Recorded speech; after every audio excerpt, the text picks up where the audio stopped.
Bonjour à tous. Aujourd'hui, on plonge dans un sujet fascinant, vraiment au croisement de l'histoire et de la tech. Enigma. Ah oui, la fameuse machine à crypter des nazis. Un vrai mythe. Exactement. Et la question qu'on se pose, et qui est explorée dans un article récent d'ailleurs, c'est est-ce qu'une intelligence artificielle moderne aurait pu la déchiffrer beaucoup plus vite? C'est une question passionnante en effet. Notre objectif, là, c'est de comprendre un peu le défi que ça représentait, Enigma, comment ça a été cassé à l'époque, et puis ce que ça nous dit sur nos technologies actuelles. Allez, on décortique ça. C'est parti. Alors, pour commencer, rappelons vite fait ce qu'était Enigma. En gros, une machine avec des rotors qui mélangeaient les lettres de manière complexe. Mhm. Le point clé, c'est que même si on tapait 2 fois la même lettre, elle sortait codée différemment. Oui, à cause des rotors qui tournaient à chaque frappe. Et en plus, la configuration de départ, la clé, elle changeait tous les jours. Donc, elle avait cette réputation d'être inviolable. C'est ça, une réputation solide à l'époque.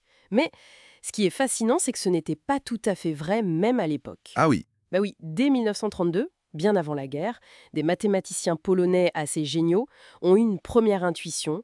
Ils ont créé une machine, la bombe. la bombe. Oui, la Bomba Cryptologica, une machine électromécanique pour tester automatiquement plein de configurations d'Enigma. C'était la première grosse percée. D'accord, les Polonais d'abord.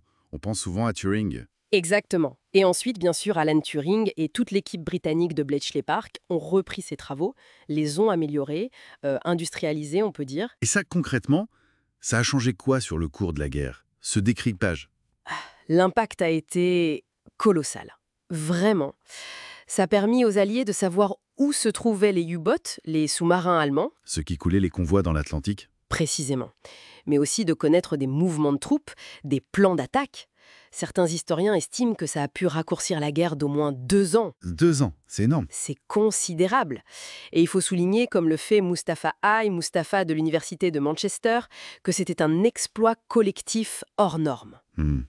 Réalisé sous une pression dingue, avec des moyens qui nous paraissent dérisoires aujourd'hui. C'était un mélange d'intuition, de coopération et de rigueur mathématique pure. Ok. Et c'est là justement qu'on en vient à notre question.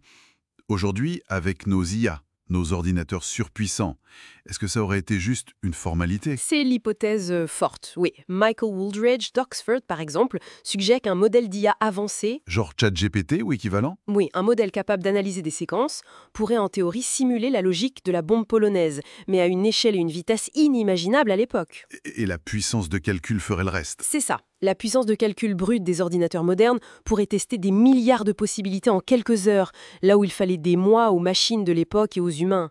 Les statistiques, l'analyse de fréquences, tout ça serait automatisé. Mais attends, comment l'IA ferait ça sans vraiment comprendre le mécanisme d'Enigma, sans l'intuition humaine? C'est toute la différence. L'IA n'a pas besoin de comprendre comme nous, elle apprend par l'exemple. C'est-à-dire?